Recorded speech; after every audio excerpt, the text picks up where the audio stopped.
What's up, guys? We are back with another Mythic Legions review, and it is the day after LEGIONSCON 2024, and I am home, and I had to talk about this guy just right away. This was the first thing I wanted to get out of my system once I got home.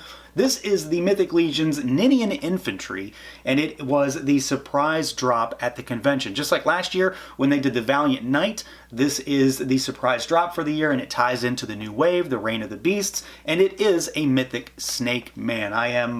I'm very excited about this figure. Now, before I talk about packaging real quick, I do want to make a note that if you already have this figure, you probably noticed something is wrong here. There should be a head up in this corner. I had to cobble together this packaging. I brought home the backer card and the bio card, but I forgot to bring home one of the trays for the figure, and I just don't have one that has a spot for a head there. So, you know, just believe it's there for the time being. Otherwise, it's everything you expect with a few little, I don't know, little differences for this particular release. So he's in the window with his accessories. We do have a foil embossed Mythic Legions logo on the front card. He does have the bio as usual. You've got a faction logo on the other side. The insert backer art is pretty much the same as usual. The backside does again have more of that foil emboss and then a little bit of a write-up for things in terms of what's going on with the story and how things are moving forward a little bit. So mostly the same stuff that you're used to seeing, but just slightly different and embellished for it being this sort of special surprise drop. So yeah, let's do it. Let's pull them out and take a look. And here we go. Out of the package, our Mythic Legions NINIAN Infantry, but more importantly, our Mythic Legions Snake Man. And this is something I have been hoping we would see in the line, I don't know, for pretty much the entirety of the line. Snake Men are one of like my favorite kind of things when it comes to fantasy type toy lines and properties. Masters of the Universe is the first thing that comes to mind, and I love the Snake Men in that line, specifically Motu Classics, which of course was done by the Horsemen. And when I saw Oleg Thygar in Cosmic Legions, I just knew that that body would one day be turned into a Snake Man. And here we are, and that's what happened. This is a lot of older parts, so there's not a lot here that was necessarily created specifically for this guy, I believe. But we've got some stuff here that we haven't actually had in hand yet also.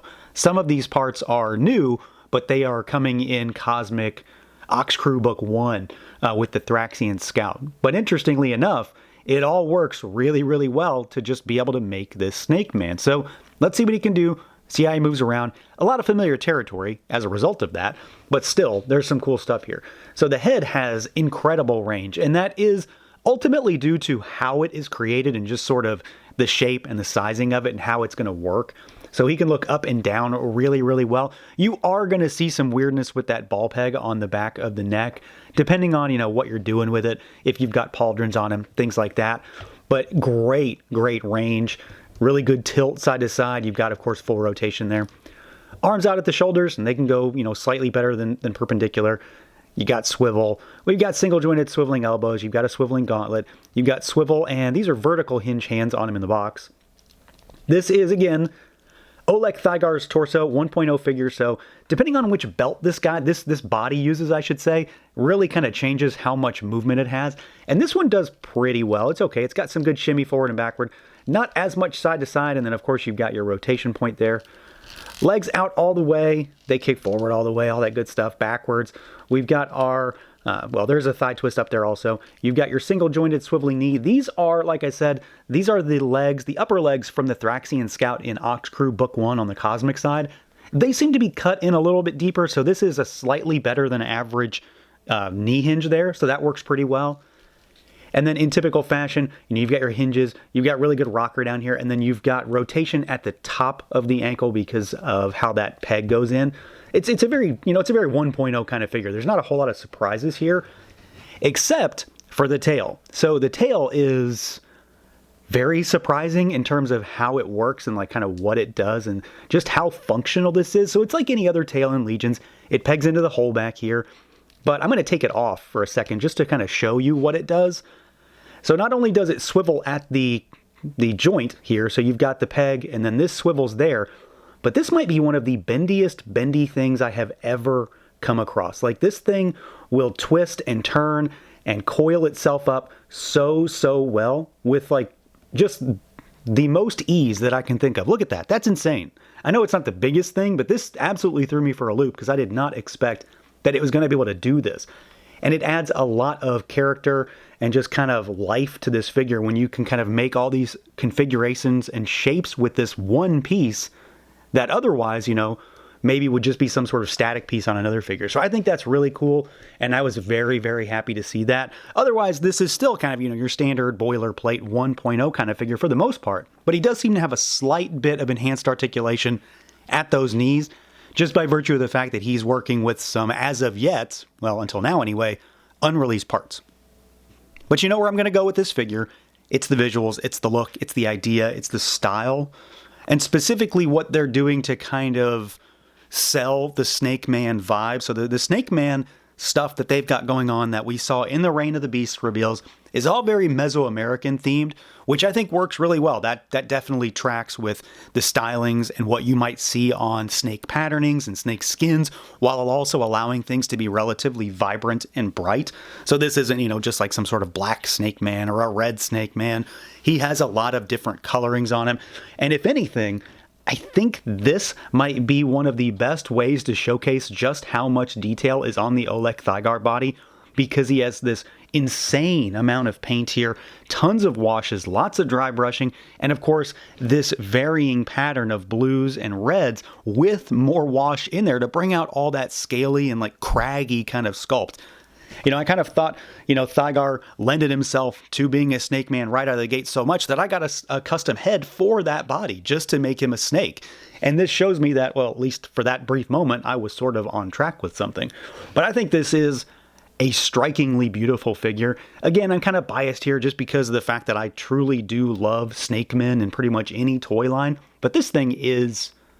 it's just wild. When you get it in hand in person, I mean, there's so much detail to pour over, not to mention the fact that we do get these new legs here, which are coming on the Thraxian Scout. I believe these are his feet also, because Oleg Thygar on the Cosmic side does not have these feet, unless I'm just misremembering somewhere else. But the paint job here is tremendous. I mean, this piece also has something to call out. So Oleg Thygar, again, this is his torso. He has a back piece, and this comes off. This will come out, see? And this was used on Oleg Thygar to hide the ports on his back, but it actually did cover them on that figure. So there was more plastic on this, on the Oleg figure, on this piece that covered the holes.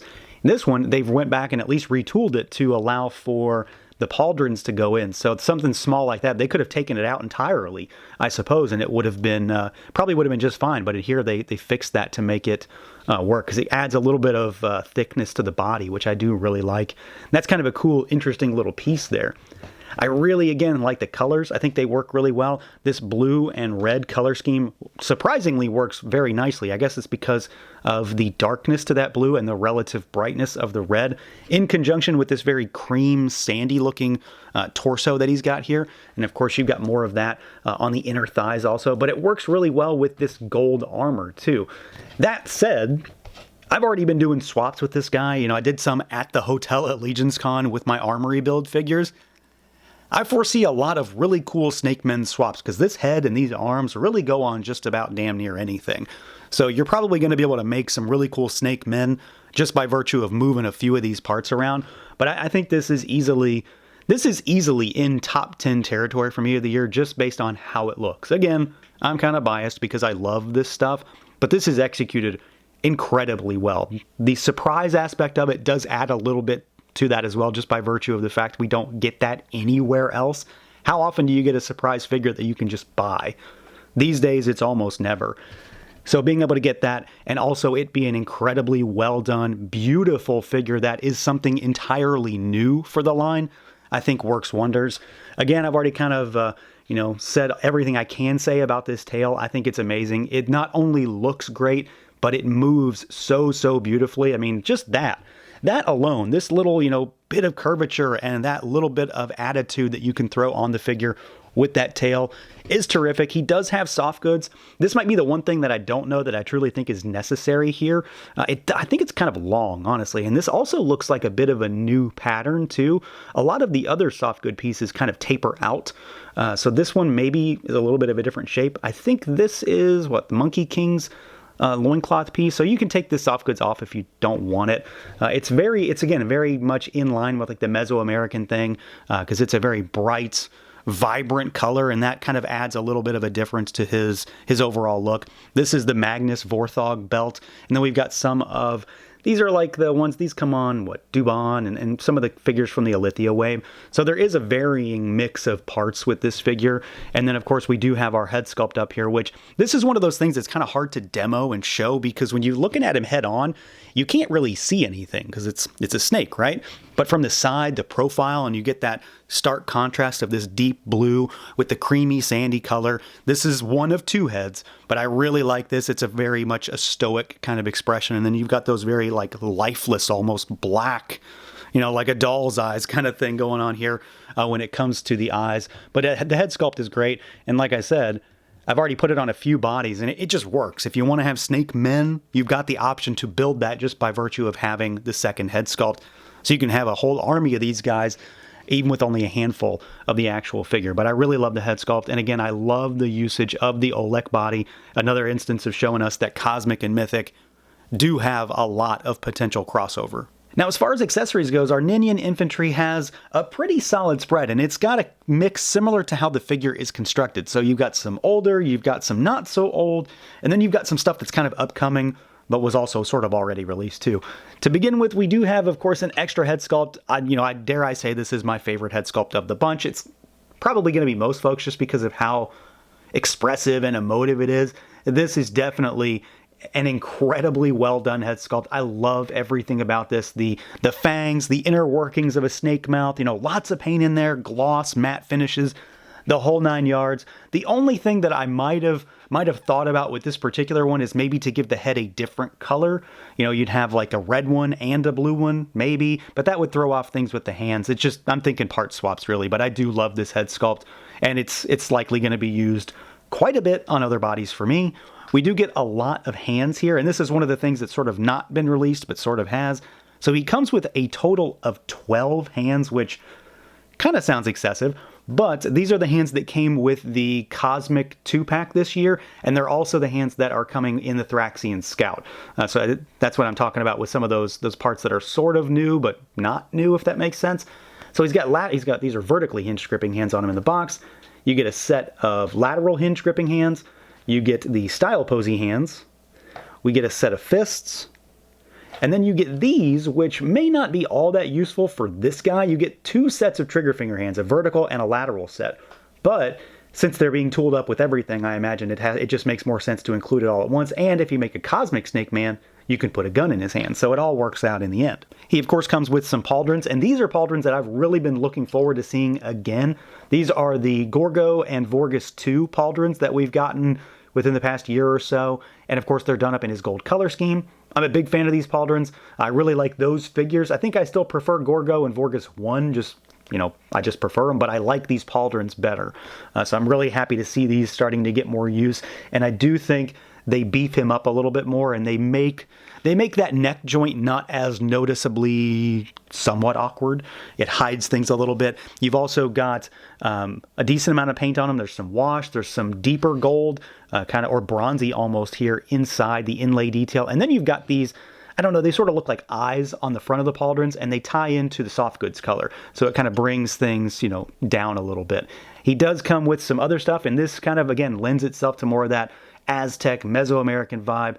You've got the beads. These come from the Monkey King, so it's just a necklace. Throw them on. You don't have to use them if you don't want to. And then he also comes with, of course, some weaponry. He does have the tail, which you don't have to use. It's included as an accessory, but it's a pretty integral part to his overall anatomy, I guess, if you want a tailed snake man. As far as weapons go, we get the four-sided, bladed mace. We've seen this before. This isn't anything new, but this is a very unique colorway for this, and I really like this sort of jet black finish they're going, and this very glossy sort of jewel inlay that they've got here. I don't know if that's the idea, but that's sort of how I'm taking it, and I think it looks really neat in this color scheme. We also get this, and honestly, I don't know the last time I saw this weapon be included. I might just be misremembering because I have so many of these, and this is one of those accessories that came with every damn figure for the longest time. You would always get a spear, and it's just enormous, but we don't have one in this colorway.